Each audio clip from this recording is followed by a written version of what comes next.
من الشیطان اللعین الرجیم بسم اللہ الرحمن الرحیم الحمد للہ رب العالمین بارئ الخلائق اجمعین والصلاة والسلام علی اشرف الانبیاء والمرسلین سیدنا و نبینا و طبیب نفوسنا وحبیب قلوبنا ومحبوب الہنا العالمین ابی القاسم المصطفیٰ محمد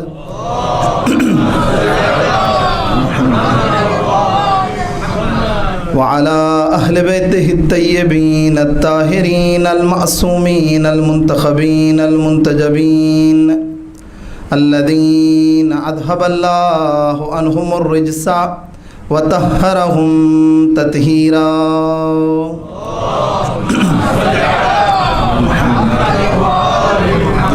ولعنة الله على أعدائهم أجمعين من الآن إلى قيام يوم الدين أما بعد فقد قال الله تبارك وتعالى في كتابه المجيد وفرقانه الحميد وقوله الحق وهو أصدق القائلين بسم الله الرحمن الرحيم يا أيتها النفس المطمئنة ارجعي إلى ربك راضية مرضية فادخلي في عبادي وادخلي جنتي صدق اللہ العلی العظیم.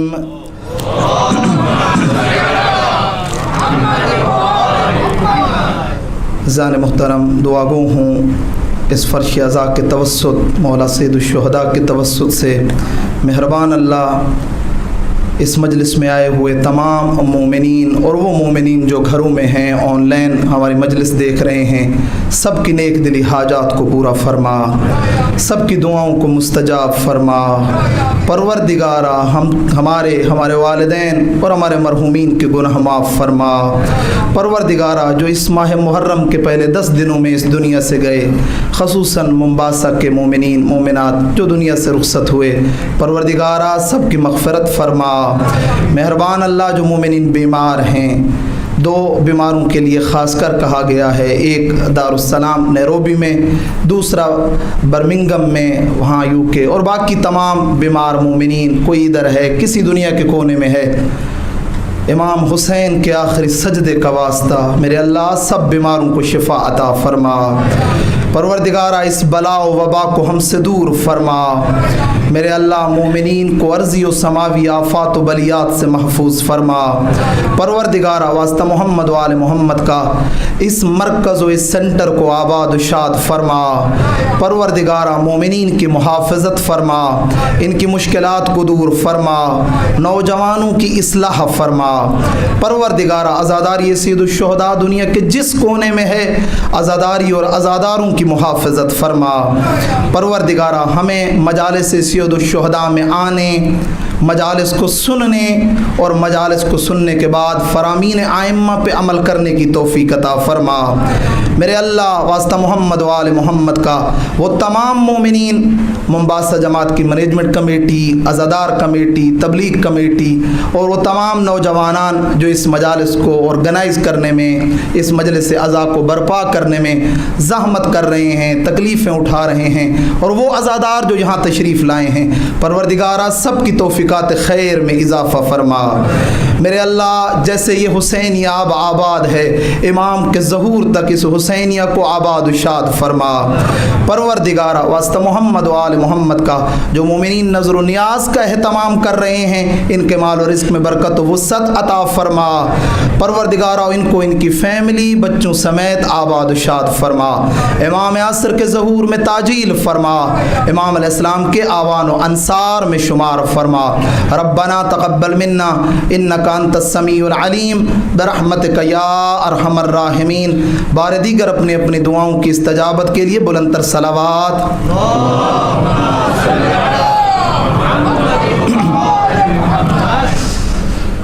عزیزان محترم مومنین گرامی قدر، ہماری گفتگو کا سلسلہ چند دنوں سے امپیکٹ آف عاشورہ کے عنوان سے چل رہا ہے، اور وہ تمام تر دروس اور وہ تمام تر میسیجز کہ جو واقع عاشورہ سے لے کر اپنی زندگیوں میں ان کو پریکٹیکل اور عملی کیا جا سکتا ہے، آپ کی خدمت میں بیان کر رہے ہیں۔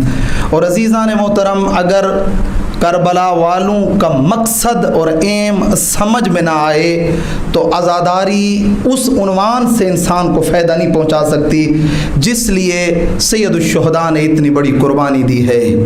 ہمیں کربلا سے ملنے والے ہر ایک درس کے اوپر فکر کرنی ہوگی اور پھر دیکھنا ہوگا کہ کربلا میں پائے جانے والا یہ درس کتنا میری زندگی میں موجود ہے، اس کا ایفیکٹ اور اثر کتنا میری لائف میں موجود ہے۔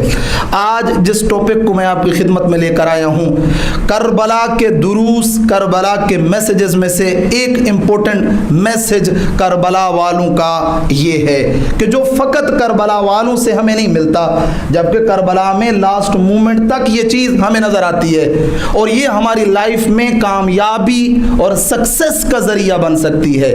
یوں نہیں ہے، ہم نے پہلے بھی عرض کیا آپ خدمت میں کہ ہم نے کربلا کے واقعے سے ملنے والی کیز آف سکسیس کو آپ کی خدمت میں بیان کیا ہے۔ کون کون سی ایسی چیزیں ہیں کہ جو سید الشہداء نے اس کربلا کے صحرا کو گلستان بنایا اور پھر اس گلستان میں ایسا بسیرا کیا کہ 61 ہجری سے لے کر قیامت تک نام حسین اور اصحاب امام حسین لوگوں کی ہدایت کا ذریعہ بن گئے۔ اور میں عرض کر رہا تھا پچھلے دنوں بھی کہ سید الشہداء کا تو مرتبہ ہی بلند ہے، سید الشہداء کا تو مقام ہی بلند ہے، سید الشہداء کی تو ذات ہی بلند ہے۔ کربلا میں اصحاب امام حسین میں سے ایک ایک صحابی عباس سے علمدار سے لے کر جون تک اللہ ان کو یہ قوت عطا کر دی ہے، ان میں سے ہر ایک تنہا ہمیں جنت میں لے جانے کا ذریعہ ہو سکتا ہے۔ اس عظمت کے مالک ہیں یہ اصحاب سید الشہداء، عظیم ہیں یہ اصحاب سید الشہداء۔ تو عرض کر رہا تھا آپ کی خدمت میں کون سی چیز ہے عزیزان محترم کہ جو کربلا کے واقعے سے ہمیں اور مہم ملتی ہے، وہ ہے امید، ہوپ۔ ہمیں اس پورے واقعے کربلا میں جو چیز واضح نظر آتی ہے وہ ایک امید کربلا دیتی ہوئی ہمیں نظر آتی ہے کہ جو کچھ بھی ہو جائے ہم نے اپنی ہوپ اور امید کو ہاتھ سے نہیں دینا۔ کچھ بھی ہو جائے، جتنی مصیبتیں بھی آن پڑیں، ہم نے ہوپ کو ہاتھ سے نہیں جانے دینا۔ اور یہی قرآن کا میسج ہے، یہی انبیاء 124,000 انبیاء کا یہی میسج ہے کہ آپ نے ہوپ اور امید کو اپنے ہاتھ سے نہیں جانے دینا۔ اور یہی ائمہ ہدا کا میسج ہے، اور یہی اولیاء اور بزرگان علماء کا میسج ہے، ہوپ۔ اور میں توجہ چاہوں گا آج کی اس مجلس میں اسپیشلی جو یوتھ بیٹھی ہوئی ہے، آج کل کے دور میں دشمن کا سب سے بڑا کام یہی ہے۔ دشمن اس وقت جو ہتھیار یوز کر رہا ہے، جو میری یوتھ کا دشمن ہے، حقیقت میں ہی تو وہ اسلام کا دشمن ہے۔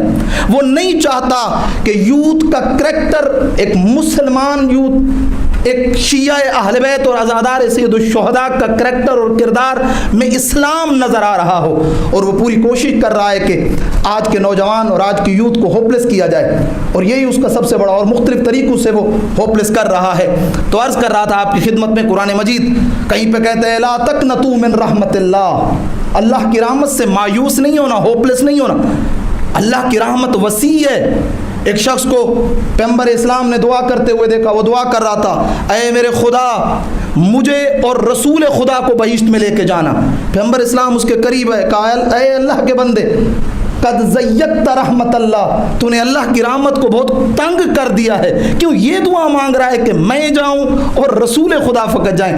یہ دعا کیوں نہیں مانگتا کہ کائنات میں ہر مسلمان اور اہل بیت کا ماننے والے کو خدا بہشت میں لے کے جائے؟ اللہ کی رحمت تو تنگ نہیں ہے، اپنی فکروں کو وسیع کیا جائے۔ تو امید ہی امید ہے عزیزان محترم۔ واقع کربلا کی طرف آ جائیں تو واقع کربلا بھی امید کا درس دے رہا ہے۔ آپ آئیں دیکھیں وہ تمام تر چیزیں جو انسان کو ہوپلیس کرتی ہیں وہ واقع کربلا کے اندر موجود ہیں، لیکن اس کے باوجود بھی نہ فقط امام حسین بلکہ اصحاب امام حسین کی زبان سے بھی آپ ایک جملہ، ایک ورڈ آپ نہیں دکھا سکتے بیفور شہادہ اینڈ آفٹر شہادہ کہ جس سے فیل ہو رہا ہو کہ یہ ہوپلیس ہو چکے ہیں یا ان کی اللہ سے امید کم ہو چکی ہے۔ نہ عزیزان محترم ایسا نظر نہیں آتا. 30,000 کے فوج کے لشکر کے درمیان ایک روایت کے مطابق 30,000 سے زیادہ کا لشکر ہے, اس کے سرکل میں امام حسین گرے ہوئے ہیں. پانی بند ہو چکا ہے. پانی بند ہونے کے ساتھ ساتھ آئیں دیکھیں ایک وقت آتا ہے تمام انصار مارے جا چکے ہیں. علی اکبر جیسا جوان بیٹا مارا جا چکا ہے, عباس جیسا دلاور بھائی مارا جا چکا ہے, کوئی بھی نہیں ہے. لیکن اس کے باوجود سید سجاد کہتے ہیں جب مقتل کی طرف میرے بابا حسین بڑھے ہیں, میں نے اپنے بابا کی زبان پہ ایک جملہ دیکھا تھا, توجہ فرمائیے گا. میں نے بابا کی جو کربلا میں دعا تھی اور جس دعا کو امام حسین رپیٹ کر رہے تھے, سنو گے عزادارو وہ دعا کیا تھی, وہیں سے پتہ چلتا ہے ہوپ کیا ہے, امید کیا ہے. آج بہت جلدی ہمارے پاس جوان ہوپلیس ہونے لگتے ہیں, سرنڈر کرنے لگتے ہیں اپنے آپ کو اور کہتے ہیں نہیں مجھ سے نہیں. آؤ کربلا والوں کو تو دیکھو, تمام تر مشکلات کے باوجود امام حسین کی زبان پہ ایک جملہ تھا, اللہم انت ثقتی فی کل حال, پروردگارا اے میرے کریم اللہ, ہر حالت میں حسین کا ڈیپینڈ اور بھروسہ تیری ذات پہ ہے. وَأَنْتَ رَجَائِي فِي كُلِّ شِدَّةٍ, ہر مصیبت میں حسین کی امید تیری ذات ہے. تجھ سے امید لگائے ہوئے, میری امید تو ہے, میری امید تیری ذات ہے. انت ثقتی فی کل حال او انت ثقتی فی کل کرب, ہر مصیبت اور ہر تکلیف میں حسین کی پناہ گاہ تیری ذات ہے, اور ہر مشکل میں اے میرے اللہ میری امید تیری ذات کے ساتھ ہے. عزیزان محترم, اور پھر آپ آئیں دیکھیں جب آخری وداع امام حسین کرنے آئے ہیں اس وقت حالت عجیب ہے. خود امام کا اپنا بدن بھی زخموں سے چور ہے, امام کے بدن پہ خون لگا ہوا ہے, امام کو پتہ ہے. اور حالت یہ تھی کہ امام خود زخمی ہیں, شدت پیاس اتنی زیادہ تھی جب امام نے آخری وداع کی ہے, بہت زیادہ شدت پیاس تھی امام کی. روایت میں ملتا ہے زمین اور آسمان کے درمیان حسین کی پیاس حائل ہو چکی تھی, اتنا پیاسا تھا مظلوم کربلا. لیکن اس وقت بھی آپ آئیں اور امام کے جملے سنیں.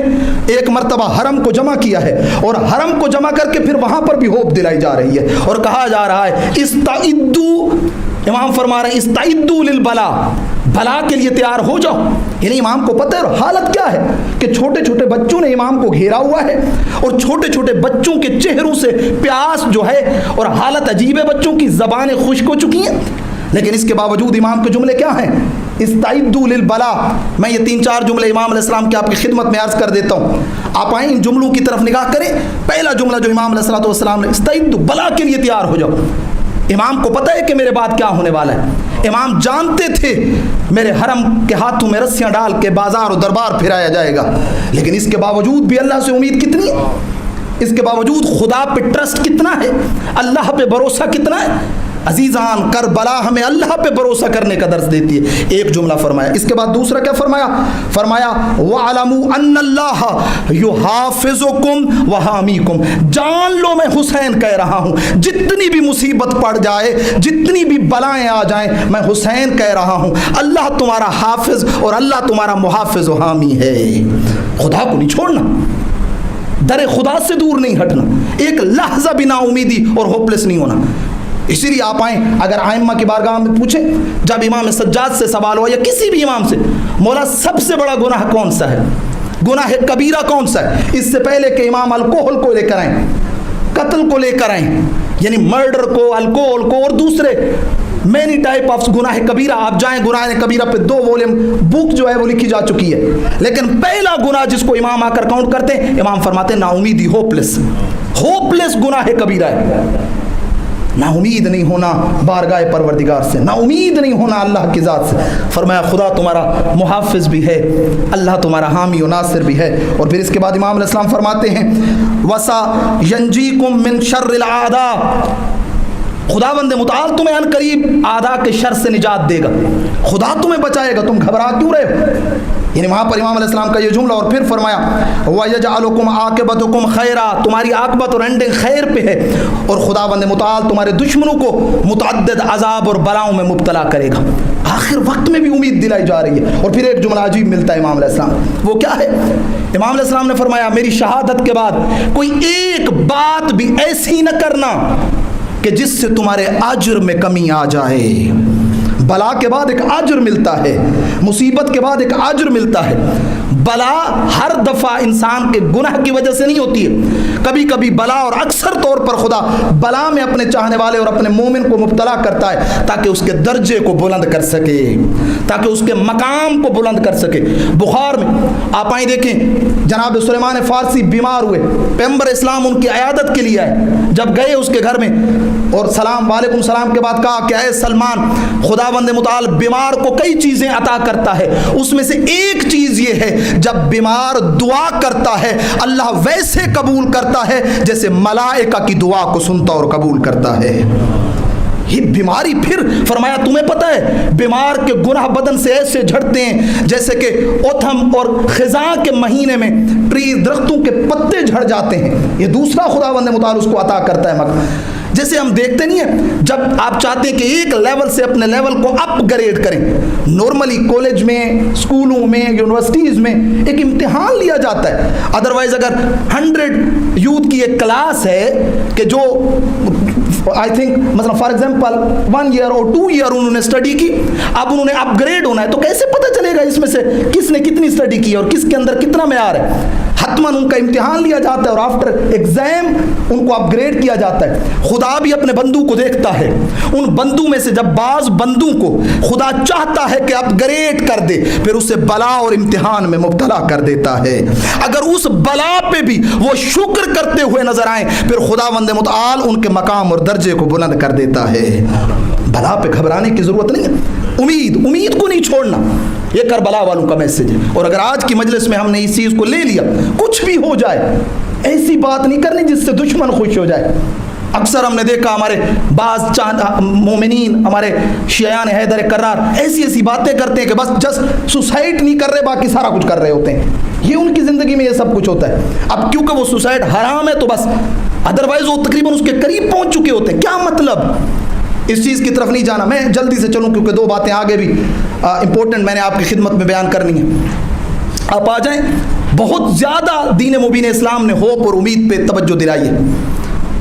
شیخ عباس قمی نے مفاتح الجنان میں 15 مناجات لکھی ہیں اور لے کر آئے ہیں، 15 مناجات امام سجاد اور باقی ائمہ علیہ الصلوۃ۔ ان 15 مناجات میں جہاں مناجات محبین ہے، مناجات توابین ہے، مناجات قانتین ہے، مناجات عرض کروں آپ خدمت میں راغبین ہے، وہیں پہ ایک مناجات آپ کو ملے گی مناجات راجین، امید اور ہوپ رکھنے والوں کی بارگاہ پروردگار میں مناجات۔ آپ جائیں اس کو ٹرانسلیشن کے ساتھ پڑھیں کہ میں کیسے اپنے رب کے ساتھ میں مناجات کروں، کیسے اپنے رب سے میں امید رکھوں، کس طریقے سے میں اپنے رب کی طرف جاؤں۔ عزیزان محترم، عرض کر رہا تھا کربلا میں وہ تمام چیزیں تھیں کہ جو انسان کو ہوپلیس کر سکتی ہیں اس کی نارمل لائف کے اندر، لیکن اس کے باوجود کربلا والوں نے جو درس دیا ہے، 72 کے جنازے میں علی کی بیٹی کے جملہ ایک ہی تو ملتا ہے، اللہم تقبل منا ھذا القربان۔ اس پورے جملے کے اندر ایک ہی چیز ملتی ہے کہ علی کی بیٹی کو اللہ پہ بھروسہ اور امید کتنی تھی۔ یا آپ آ جائیں، باقی دیکھیں، جب بھی کسی بیٹے کی جو ہے وہ لاش آتی ہے خیام کے اندر، ماں پہلے سجدہ کر کے بتاتی ہے پروردگارہ تیرا مال تھا تیرے پاس بھیج دیا ہے۔ یہ امید تھی عزیزان، کچھ بھی ہو جائے، اولاد سے بڑھ کر بھی کوئی انسان کا نقصان ہو سکتا ہے اگر اولاد چلی جائے، مال، ہم تو چھوٹی چھوٹی چیزوں پہ ہوپلیس ہونے لگتے ہیں۔ میں یہ مقدمہ تھا، 2 چیزیں اور 2 باتیں آپ خدمت میں عرض کرنی ہے۔ ریزن کیا ہیں ہوپلیس ہونے کے، کیا چیزیں ہیں جو انسان کو ہوپلیس کرتی ہیں، اور پھر اس کے بعد امید اور ہوپ کے ریزن آپ کی خدمت میں عرض کروں گا، کون کون سی چیزیں جو انسان کو ہوپ دلاتی ہیں اس کی لائف اور اس کی زندگی کے اندر۔ بالکل جلدی سے چلوں گا، چند چیزیں آپ کی خدمت میں کاؤنٹ کروں گا۔ ایک گھڑی ادھر تھی اور وہ بھی شاید مومنین نے اتار لی ہے، تو اب مجھے ٹائم آپ ہی بتائیے گا، مل کے ایک صلوات پڑھ لیں۔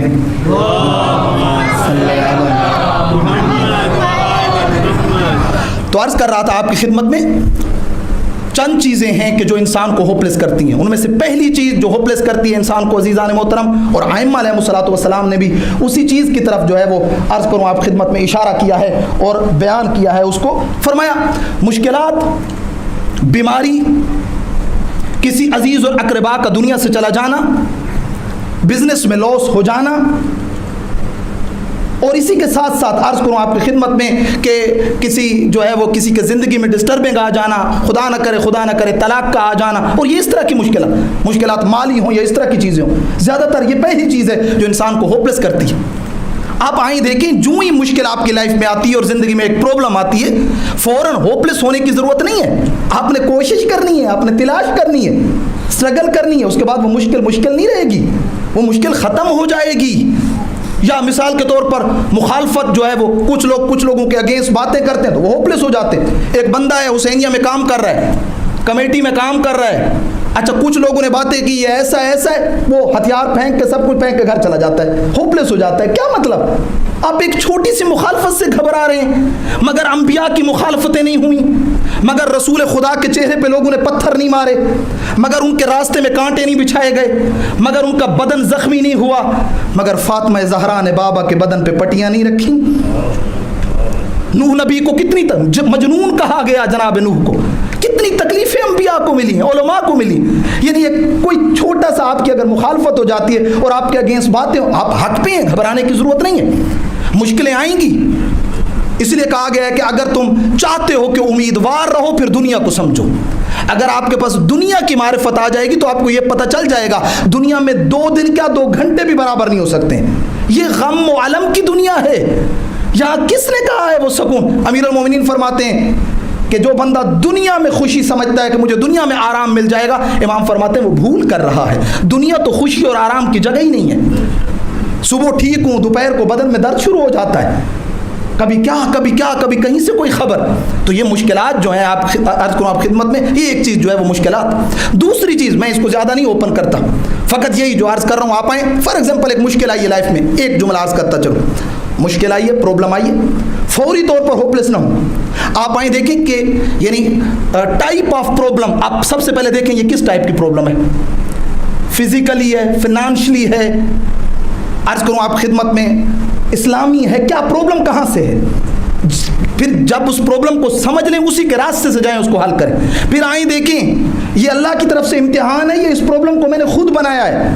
نارملی جتنی بھی پرابلمز ہماری لائف میں آتی ہیں وہ ہمارے اپنے ہاتھ کی بنائی ہوئی ہوتی ہیں، کہیں پہ ہم خود مسٹیک کرتے ہیں، پھر بعد میں ہمیں بھگتنا پڑ جاتا ہے، اور پھر ہم کہتے ہیں نہیں یہ کیوں ہوا، یہ غلط ہوا، نہیں۔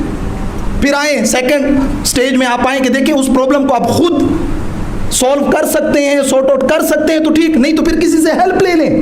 کبھی کیا ہوتا ہے ایک پرابلم لائف میں آ جاتی ہے، اب مجھے کسی سے ہیلپ بھی نہیں لینی ہے، مجھے کسی سے مدد بھی نہیں لینی ہے، تو پھر ایک وقت آتا ہے کہ ایمان ایسا جو ہے وہ بدن سے نکل جاتا ہے، روح سے نکل جاتا ہے۔ نہیں، کوشش کی ضرورت ہے یہاں پر، اس کو سمجھیں، مشکلیں دور ہو جاتی ہیں۔ دوسری چیز کہ جو انسان کو ہوپلیس کرتی ہے وہ گناہ ہے۔ گناہ عزیزان محترم، گناہ پھر گناہ پر گناہ۔ ایک وقت آتا ہے کہ گناہ اتنے زیادہ ہو جاتے ہیں اور یہ کہتے ہیں پتہ نہیں یہ میرے گناہ معاف بھی ہوں گے یا نہیں ہوں گے، یہی کہنا اس کو ہوپلیس کر دیتا ہے۔ گناہ سے دوری اختیار کرے انسان، اور ہوپلیس کبھی بھی نہ ہو چاہے گناہ جتنے بھی ہو جائیں، کیونکہ قرآن مجید یہی کہہ رہا ہے لا تقنطوا من رحمت اللہ ان اللہ یغفر الذنوب جميعا، خدا معاف کرنے والا ہے، ہمیں ہوپلیس نہیں ہونا ہے۔ ہاں لیکن فرق بہت ہے۔ آپ آئیں ان لوگوں کی لائف میں جائیں جن کی زندگی میں گناہ نہیں ہے، اور ان لوگوں کو دیکھیں جن کی زندگی میں گناہ ہے۔ وہ لوگ کہ جو فائنانشلی پاسبل ہے، ویک ہوں، نارمل بزنس ہو ان بیچاروں کا، لیکن اگر لائف میں گناہ نہیں ہے، آپ کو ان کی زندگی میں آرام ہی آرام نظر آئے گا، سکون ہی سکون نظر آئے گا۔ جب گناہ زندگی میں آ جاتا ہے تو پھر چاہے آپ ملٹی ملینر ہی کیوں نہ ہوں، یہ گناہ آ کے آپ کی پیس کو ڈسٹرب کر دیتا ہے۔ مین ریزن ہے انسان کی لائف میں ڈپریشن کا یہی گناہ۔ زیادہ تر گناہ ہے جو انسان کو جو ہے وہ ڈپریشن میں لے کے چلا جاتا ہے۔ گناہ سے دوری ضروری ہے، وہ اینی ٹائپ آف گناہ، وہ چاہے کوئی بھی گناہ کیوں نہ ہو۔ غیبت ڈیلی بیسس پر اگر ہم بہت زیادہ غیبت، آپ کیا سمجھتے ہیں ان کا کوئی ایفیکٹ نہیں ہے؟ اثر ہے ہر گناہ کا، جیسے نیکی اپنا ایفیکٹ اور اثر رکھتی ہے ویسے گناہ بھی اپنا اثر اور ایفیکٹ رکھتا ہے۔ وہ چاہے غیبت ہو، وہ چاہے نامحرم کی طرف نگاہ کرنا ہو، وہ چاہے حسد ہو، وہ چاہے لوگوں کا جو ہے وہ حق غصب کرنا ہو، یا لوگوں کے بارے میں غلط رائے رکھنا ہو، ان تمام چیزوں کا ایک ایفیکٹ اور ایک اثر ہے۔ یہ دوسری چیز۔ تیسری چیز لوزنگ، شکست۔ تھرڈ ون فرمایا کہ شکست، مثلا ایک بندہ جو ہے وہ کسی جگہ سے اس کو شکست ہوئی، لوزنگ ایک چیز سے، مثلا فار ایگزامپل ایگزام دیا تو مارکس کم آئے، بزنس کیا تو بزنس میں لاس آ گیا، تو یہ اب اس نے کہا نہیں اب تو مجھ سے نہیں ہو سکے گا، نہیں، ایک دفعہ نہیں، سیکنڈ ٹرائی کرو نا. پہلے تمہاری پرابلم رہ گئی ہوگی، اب دوبارہ سے سٹارٹ کرو. پھر خدا جس نے پہلے دیا تھا وہ اب بھی دے گا. تمہیں نا امید نہیں ہونا. یہ تیسری چیز. اور چوتھی چیز عرض کروں آپ کی خدمت میں، جو یہاں پر روایات کے اندر جس کو بیان کیا گیا ہے اور ہوپ لیس کا ایک مین ذریعہ اور وہ بیان ہوئی ہے، وہ ہے دیکھا دیکھی. یہ مردوں میں بھی ہے عورتوں میں بھی ہے. چشمہ چشمی. اوہ ان کے پاس اتنی ماڈل بڑی گاڑی، ان کا اتنا بڑا گھر، اتنی جیولری، یہ سب کچھ میرے پاس کیا ہے؟ سٹارٹ ہو جائے گا. ایک وقت آئے گا اب وہ ہو تو سکے گا نہیں، تو انسان سلولی ہوپ لیس ہونے لگے گا. یہ مردوں میں بھی یہ چیز پائی جاتی ہے، اور زیادہ تر یہ عورتوں کے اندر یہ چیز موجود ہے کہ وہ کسی کو اب آئیں اللہ سے مانگیں، خدا دے گا، سب کو دے گا. ایک چیز جو باعث بنتی ہے انسان کی زندگی میں ایک انسان ہوپ لیس ہو جاتا ہے، نا امید ہو جاتا ہے، وہ یہی دیکھا دیکھی ہے. مت دیکھیں ان کی طرف. معصوم سے پوچھا گیا مولا کیسے ہم لوگوں کو دیکھیں اور ہوپ لیس نہ ہوں؟ فرمایا انظروا الی من هو دونا ولا تنظروا الی من هو فوقا. اپنے سے نیچے والے لوگوں کو دیکھا کرو. تمہیں اللہ عزت کا رزق تو دے رہا ہے. کتنے ہی ایسے لوگ ہیں جنہیں صبح کا ملتا ہے تو شام کا نہیں ملتا. کی طرف نگاہ کرے انسان. ہمیشہ اپنے سے اوپر والوں کو مت دیکھیں.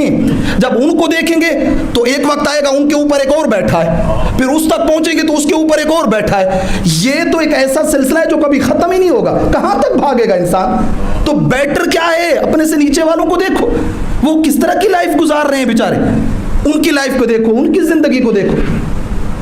اور اسی کے ساتھ ساتھ لاسٹ ون کہ جو چیز انسان کو ہوپ لیس کرتی ہے، جسٹ اشارہ میں کر رہا ہوں ان تمام چیزوں کے حوالے سے. لاسٹ ون، ففتھ ون، اس کے علاوہ بھی بہت ساری چیزیں، وہ ہے موت. بہت سارے لوگ ایسے موت ان کو ہوپ لیس، ڈر رہے ہیں موت سے، خوف کھا رہے ہیں موت سے. کیا مطلب؟ مگر موت کوئی فنا کا نام ہے، موت کوئی خاتمے کا نام ہے. جو بندہ قیامت پہ یقین رکھتا ہے، جو بندہ بہشت پہ یقین رکھتا ہے، اسے موت سے نہیں ڈرنا چاہیے. اسے موت ہوپ لیس نہ کرے. آپ دیکھتے نہیں نا امید ہو جاتے ہیں ہر ایک چیز تھوڑی سی. اور اسپیشلی ان دنوں میں، یہ کووڈ کے دنوں میں ہلکا سا فلو ہوا، چیسٹ جو ہے وہ تھوڑا سا اس کو سردی لگ گئی، اب پتہ نہیں کیا ہوگا، اب پتہ نہیں میں مرنے والا تو نہیں ہوں، اب پتہ نہیں. کیا مطلب؟ کیا اس طریقے سے خداوند متعال تمہیں مار ڈالے گا؟ تھوڑا حوصلہ رکھو. تھوڑا اپنے اندر جو ہے عرض کروں آپ خدمت میں، انسان خود اپنے آپ کو سیف رکھتا ہے. جب آپ کو اتنا ہی آپ ڈر رہے ہیں کہ پتہ نہیں اب میں گیا تو ظاہری بات ہے آپ خود جو آپ کے جسے ہم کہتے ہیں کہ جو آپ کے اٹرنل پاور ہے، جو آپ کے بدن کے اندر موجود ہے، آپ خود اس کو ویک کر رہے ہیں. تو سلولی ہو جائے گا نا یہ سب کچھ. ڈرنے کی ضرورت نہیں ہے. یہ چند ایک چیزیں تھیں عزیزان محترم کہ جو انسان کو ہوپ لیس کرتی ہیں. یہ نہیں ہونی چاہیے لائف کے اندر. انسان کوشش کرے، اگر آ جائے تو انسان اس کو دور کرنے کی کوشش کرے. اب 2 سے 3 چیزیں فقط میں نے عرض کرنی ہیں، وہ کہ جو انسان کو ہوپ اور امید دلاتی ہیں اور انسان ہمیشہ ہوپ فل رہتا ہے ان سے. پہلی چیز جو انسان کو ہوپ فل رکھتی ہے اس کی لائف کے اندر، وہ ہے اللہ رب العزت پہ ایمان اور اس کی ذات پہ توکل. خدا کو مت چھوڑیں، اللہ پہ توکل رکھیں. خدا پہ ایمان قوی ہو. انبیاء کا خدا پہ تو ایمان تھا. اللہ رب العزت نے اپنے بندے کو، مگر خدا اپنے بندے کو تنہا چھوڑتا ہے. میں روایت میں دیکھ رہا تھا جب پہلی رات قبر میں بندے کو سلا کے جاتے ہیں، اولاد چلی جاتی ہے، بہن بھائی چلے جاتے ہیں، رشتہ دار سب چھوڑ دیتے ہیں، دوست، قبر بند ہوتی ہے، یہ گھبرانے لگتا ہے. آواز آتی ہے قبر کے اندر، میرا بندہ گھبرا نہیں. تو اب تک ان کے پیچھے بھاگ رہا تھا، وہ سب چھوڑ کے چلے گئے. اگر میری طرف آتا تو میرا بندہ میں تجھ سے اس سے کہیں زیادہ استقبال کرتا. اب بھی گھبرا نہیں، تو میرا مہمان بن کے آیا ہے. میں رب تیرے ساتھ ہوں، تجھے گھبرانے کی ضرورت نہیں. اللہ پہ یقین اور خدا پہ توکل. یہاں میں فقط 3 باتیں آپ کی خدمت میں عرض کروں گا. خدا پہ یقین سے کیا مراد ہے؟ علماء کہتے ہیں کہ ہوپ لیس اور نا امید ہونا، اس کے ایک اس کی ترجمہ اور ٹرانسلیشن یوں کرتے ہیں. وہ کہتے ہیں وہ جو لوگ ہوپ لیس ہوتے ہیں نا، ہوپ لیس ہونا یعنی یہ تھنکنگ کرنا کہ خدا مجھے نہیں دیکھ رہا. خدا ہے، وہ دیکھ رہا ہے، کیوں ہوپ لیس ہو رہے ہو؟ 3 چیزیں اللہ کی بہت ساری کوالٹیز ہیں، 3 کے اوپر یقین، عقیدہ رکھنا. پھر آپ دیکھیں گے کہ کبھی بھی انسان ہوپ لیس نہیں ہوگا، ہمیشہ ہوپ فل ہوگا. وہ کون سی ہیں 3 چیزیں؟ ہمیں یقین رکھنا چاہیے کہ میرا رب حکیم ہے، وہ وزڈم رکھتا ہے. 2 میرا رب قادر ہے، وہ پاور اور قدرت رکھتا ہے۔ 3 میرا رب علیم ہے، وہ جانتا ہے۔ کیسے کہ وہ حکیم اور وزڈم رکھتا ہے، کیسے وہ حکیم، اور مجھے یہ عقیدہ رکھنا ہے، یعنی یہ کہ میرے رب کو پتہ ہے کیا میرے لیے ٹھیک ہے اور کیا میرے لیے نقصان دہ ہے، کون سی چیز میرے لیے مجھے یقین رکھنا چاہیے۔ جب میں یقین کر لوں گا اس بات پہ کہ میرا رب جانتا ہے میرے لیے کیا بیٹر ہے اور کیا میرے لیے رونگ ہے، تو بس پھر اس یقین کے ساتھ ساتھ اگر میں اپنی حالت کی طرف نگاہ کروں گا تو میں یہی کہوں گا یہی میرے لیے بیٹر ہے جو میرے رب نے میرے لیے انتخاب کیا اور چوز کیا ہے۔ پیغمبر سے پوچھا گیا یا رسول اللہ کی یہ جو کوالٹی ہے حکمت والی اور اللہ کو حکیم ماننا، اس کو ہم کیسے سمجھیں؟ پیغمبر اسلام نے بڑی پیاری ایگزامپل دی، اتنے پیارے انداز سے اللہ کے رسول نے سمجھایا، میں کہتا ہوں کائنات میں کوئی نہ سمجھا سکا۔ فرمایا کہ دیکھو اللہ کو حکیم ماننا اپنی لائف میں ایسے ہی ہے کہ تم خداوند متعال کو اپنی لائف میں ڈاکٹر سمجھو اور اپنے آپ کو مریض سمجھو۔ ڈاکٹر کو پتہ ہوتا ہے مریض کو کس دوا کی ضرورت ہے، وہ خود اس اعتبار سے دوائی اور میڈیسن دیتا ہے، مریض سے پوچھ کے دوائی نہیں دیتا۔ جب اللہ ڈاکٹر ہے تو اسے پتا ہے میرا علاج کس چیز میں موجود ہے۔ اللہ کو ڈاکٹر، انتم کل مرضا ورب العالمین کالطبیب، تم مریض ہو، اپنے آپ کو مریض سمجھو، اللہ کو ڈاکٹر سمجھو اپنی لائف میں۔ کبھی آپ نے دیکھا ہے کہ میں ایک بندہ جائے اور علاج بھی اپنا کروانا چاہ رہا ہو اور وہ ڈاکٹر سے بولے پلیز یہ کیپسول مت لکھنا، یہ انجیکشن مت لکھنا، ڈاکٹر کہے گا تم جاؤ، تمہیں دوائی کی بھی ضرورت نہیں ہے، مجھے پتا ہے تیرا کیسے علاج کرنا ہے کہ تجھے۔ فرمایا جیسے ڈاکٹر تشخیص دیتا ہے، ڈاکٹر ڈیسائیڈ کرتا ہے کہ اس جو مریض اور پیشنٹ میرے سامنے آئے اس کو کس چیز کی ضرورت ہے، تبھی جا کر یہ ٹھیک ہوگا۔ فرمایا رب کو اپنا ڈاکٹر سمجھو، اللہ کو پتا ہے بندے کو کس چیز کی ضرورت ہے، خدا کو پتا ہے۔ جب انسان یہ عقیدہ بن جائے گا کہ میرے رب کو پتا ہے میرا رب حکیم۔ اس کے بعد سیکنڈ ون کوالٹی قدرت، اللہ کو پاورفل سمجھنا۔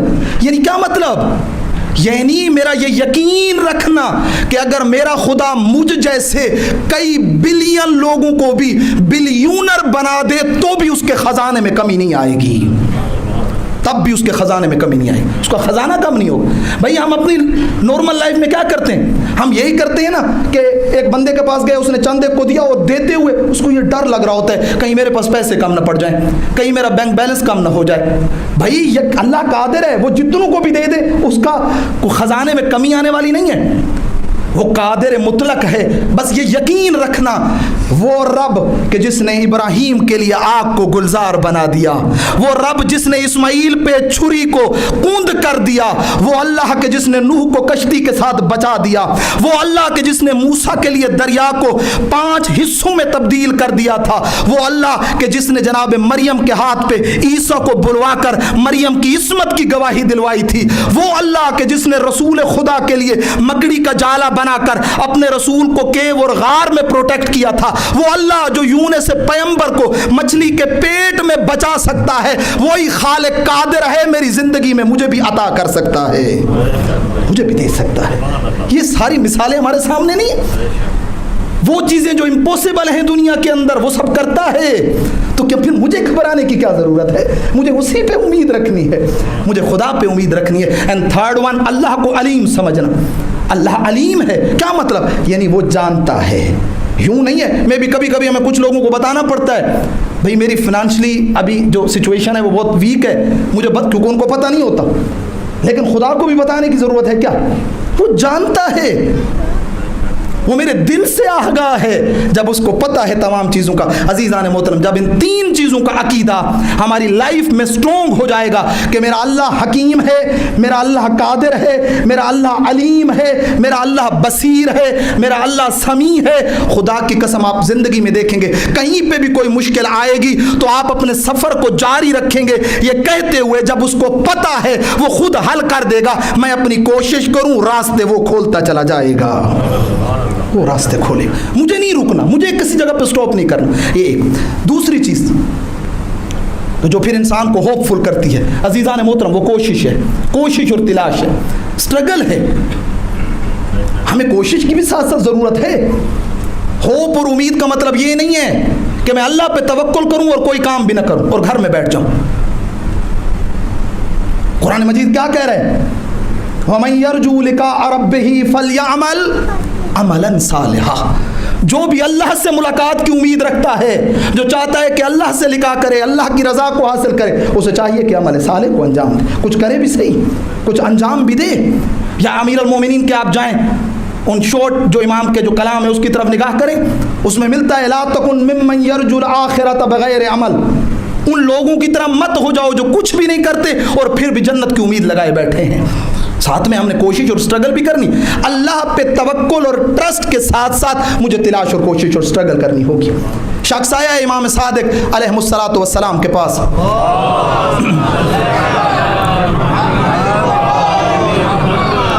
کہا مولا مجھے میرے لیے دعا کریں, ایسی دعا کریں گھر بیٹھے مجھے رزق مل جائے.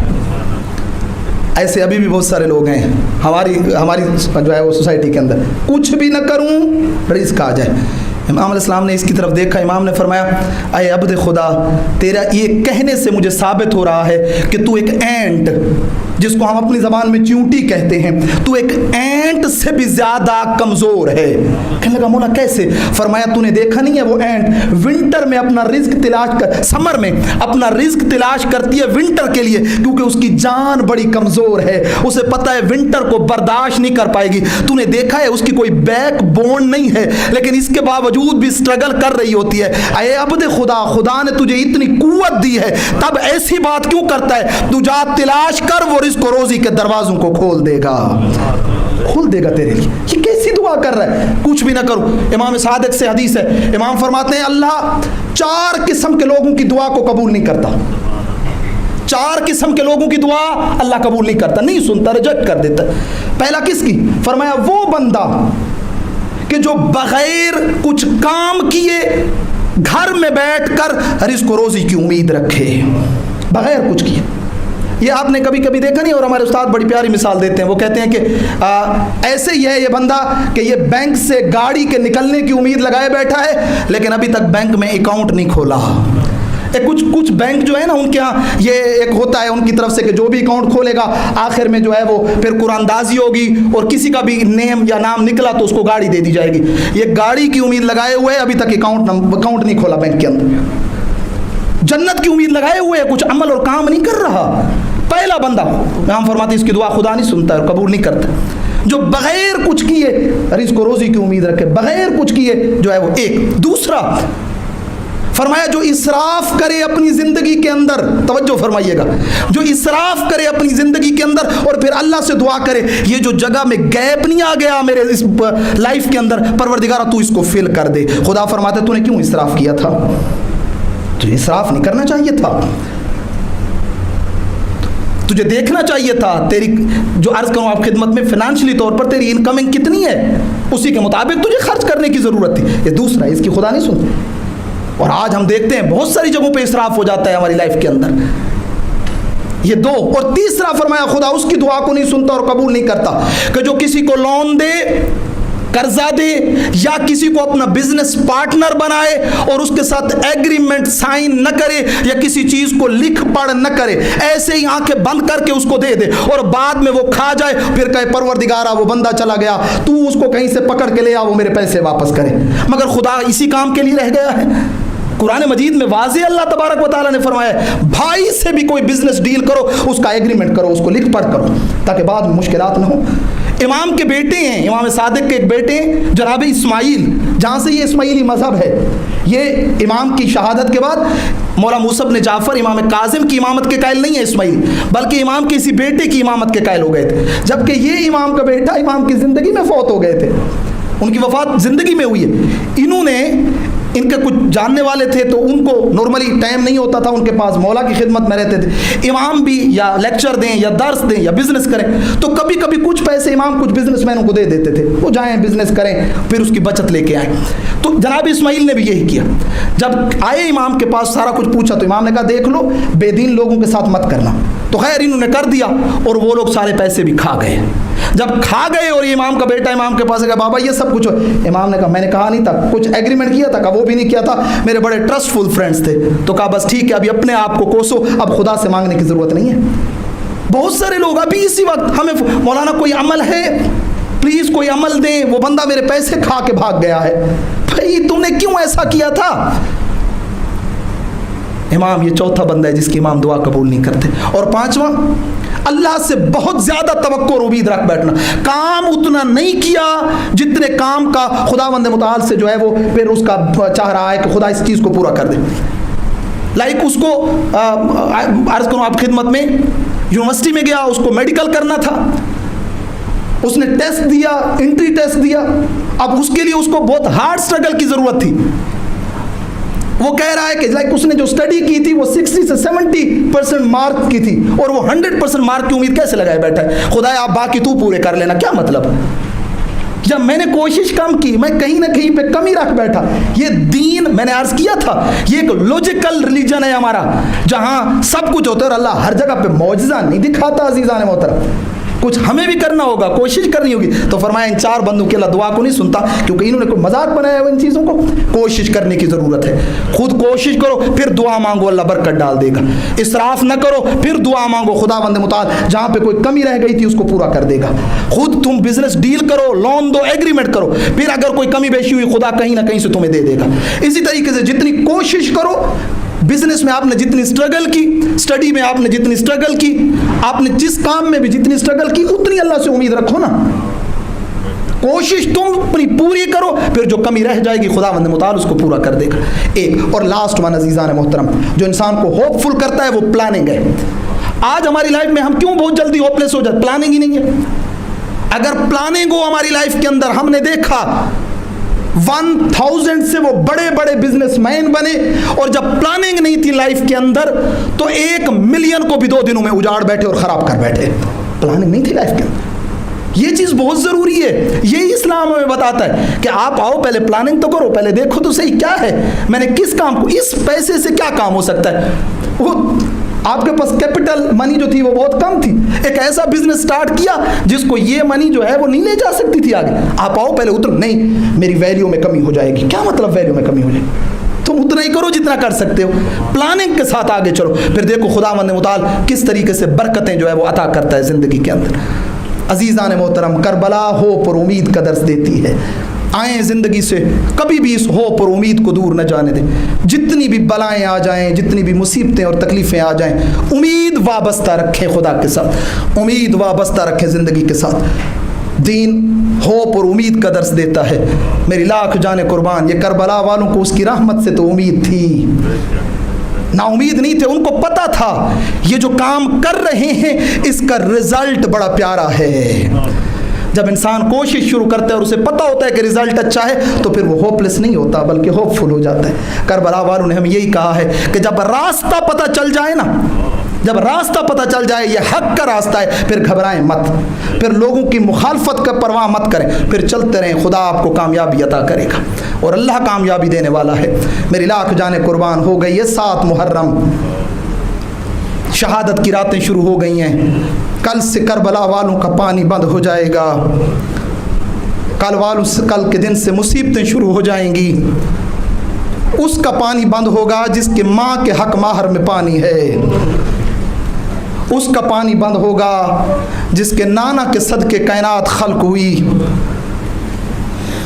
لولاک لما خلقت الافلاک, اے میرا حبیب تو نہ ہوتا میں کائنات خلق نہ کرتا. وہ 3 دن پیاسا رہے گا. کربلا کی تمام ماؤں کا امتحان عظیم ہے, لیکن قاسم کی ماں کا امتحان بڑا عجیب ہے.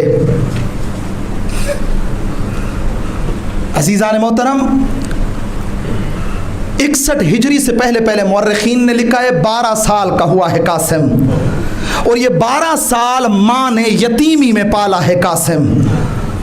61 ہجری شروع ہوئی ہے, قاسم 13 سالوں کا ہوا ہے. اور حالت کیا ہے عزیزان محترم, ہر ماں کا ارمان ہوتا ہے میرا بیٹا جوان ہوگا, میں بیٹے کی شادی کروں گی, بیٹے کا گھر آباد کروں گی. لیکن یہ کربلا کی مائیں ہیں, یہ کہہ رہی ہیں بیٹا تو نے حسین پہ قربان ہونا ہے. ہاں آزادارو ہوئی ہے 10 محرم کی رات, ادھر 10 محرم کی رات ہوئی ہے, ادھر امام حسین نے اپنی غربت کی دوسری مجلس پڑھی ہے، اصحاب کو جمع کیا، امام نے بیعت اٹھائی، چراغ خاموش کیا، کہا جس نے جانا ہے حسین بیعت اٹھا رہا ہے۔ عزادار و با وفا اصحاب تھے، اپنی وفا کا ثبوت دیا، کہا مولا مر تو سکتے ہیں، کٹ تو سکتے ہیں، آپ کو چھوڑ نہیں سکتے۔ عزاداروں ابھی یہ مجلس جاری تھی کہ امام حسین نے شہداء کو ان کا ٹائم آف شہادہ اور پلیس آف شہادہ بتانا شروع کیا ہے۔ زہیر تو اس وقت اس جگہ پہ شہید ہو جائے گا، جون تو اس وقت اس جگہ پہ شہید ہو جائے گا۔ عزاداروں ادھر خیمے میں قاسم کی ماں کے پاس قاسم تھا، کہا قاسم تیرے چچا کی آواز آ رہی ہے، کہا ہاں اماں چچا اپنے جانثاروں کو درس دے رہے ہیں، مجلس پڑھ رہے ہیں۔ کہا قاسم پھر یہاں کیوں بیٹھا ہے، جا چچا سے پوچھ کے آ تیری شہادت کا وقت کب ہے، تو بھی شہداء کی لسٹ میں ہے یا نہیں ہے۔ آئے ہیں جناب قاسم، جب آئے ہیں تو اصحاب کا رش تھا، اب آئے ہیں، روایت کہتی ہے پوری مجلس چچا کے پیچھے کھڑے ہو کے سنی ہے۔ کہا آگے اسی لیے نہیں آئے، آگے آتے تو چچا کے اصحاب کے ساتھ ہو سکتا ہے ان کو پشت ہو جاتی، آگے نہیں آئے، ادب کے خلاف تھا، پیچھے بیٹھتے ہیں تو چچا کا چہرہ نظر نہیں آتا، کھڑے ہو کے چچا کی مجلس سنی ہے۔ ادھر جب امام نے مجلس کی ہے نا مکمل، ایک ایک کو بتایا ہے، قاسم آگے بڑھائے، چچا شہداء کی لسٹ میں میرا نام بھی ہے، چچا کل کے شہداء کی لسٹ میں میرا نام بھی ہے۔ اس سے پہلے کہ امام سوال کا جواب دیں، کہا قاسم مجھے اتنا بتا کیف الموت عندک، موت تیرے نزدیک کیسے ہے۔ کہا چچا جان اگر آپ پہ آ جائے، آپ کی نصرت میں آ جائے، احلا من العسل، ہنی اور شہد سے زیادہ میٹھی ہے۔ ہاں زادارو پیغام دے رہے تھے جوانوں کو کہ دیکھو امام پہ قربان ہو جانا سب سے میٹھی موت امام پہ قربان ہو جانے کی موت ہے۔ ہاں عزادارو امام نے یہ بات سنی ہے، سینے سے لگایا ہے، قاسم کو کہا قاسم تو میرے بھائی حسن کی نشانی ہے، تیرے بدن سے مجھے بھائی حسن کی خوشبو آتی ہے۔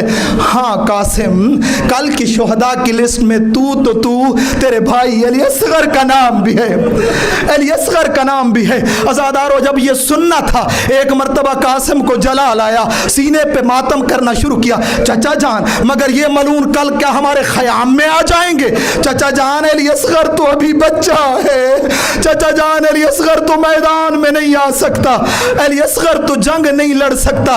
کہا نہیں قاسم کل میں خود اپنے اصغر کو پانی پلانے لے آؤں گا، کل میرا اصغر میرے ہاتھوں پہ جان دے گا۔ ہاں عزادارو مولا نے بھتیجے کو گلے سے لگایا، مقام اور وقت شہادت بتایا، ادھر قاسم چلے ہیں، گزر ہوا ہے جناب عباس کے خیمے کے پاس سے، دیکھا ہے جناب علی اکبر اور جناب عباس بیٹھے ہیں، چچا و بھتیجا کی یہ باتیں ہو رہی تھیں۔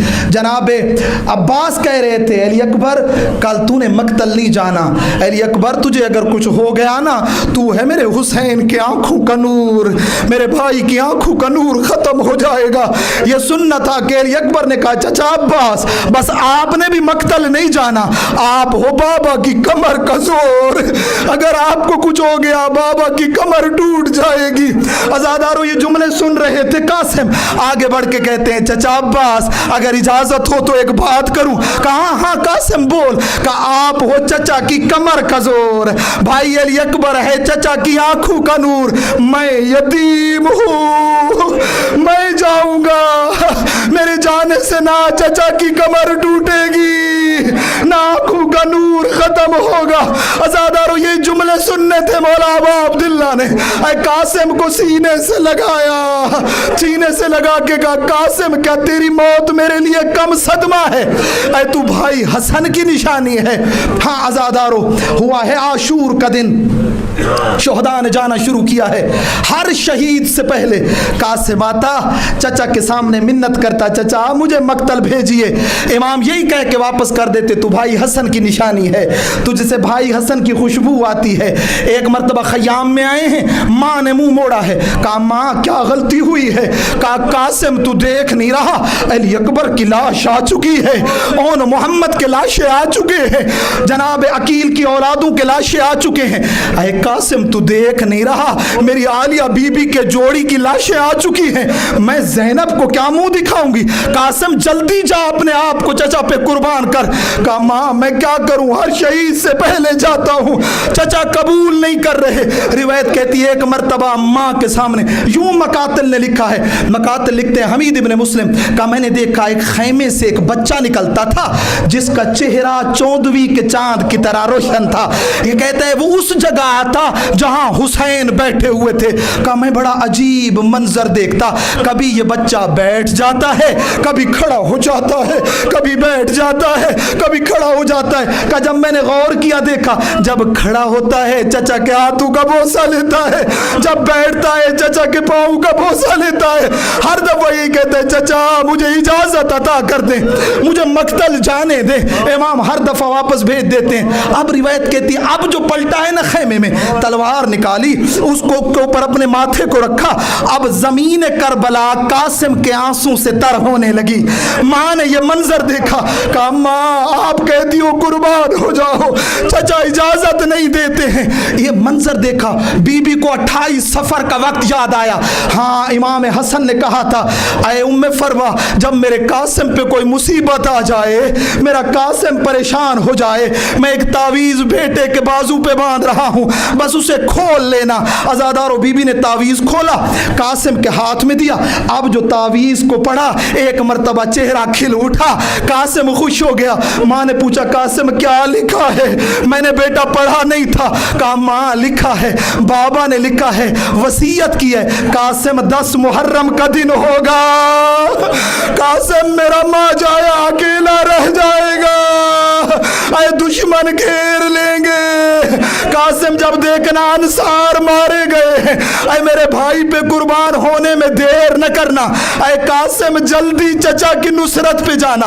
عزادارو اس خط کو اٹھایا, اس وصیت کو اٹھایا, دوڑے ہیں چچا کی طرف. اب دیکھا ہے امام نے کہ قاسم ہیں, چہرے پہ مسکراہٹ ہے. اب امام کے پاس آ کے کہتے ہیں چچا اب قاسم اکیلا نہیں آیا, اے چچا اب بابا کی وصیت لایا ہوں. روایت کہتی امام نے وصیت کو پڑھا, اتنا روئے قاسم کو گلے لگا کے.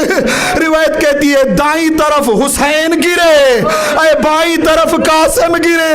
مجھے نہیں معلوم امام کو بھائی کا کون سا وقت یاد آیا, بھائی کی محبتیں یاد آئی ہوگی قاسم کی اس حالت کو دیکھ کر.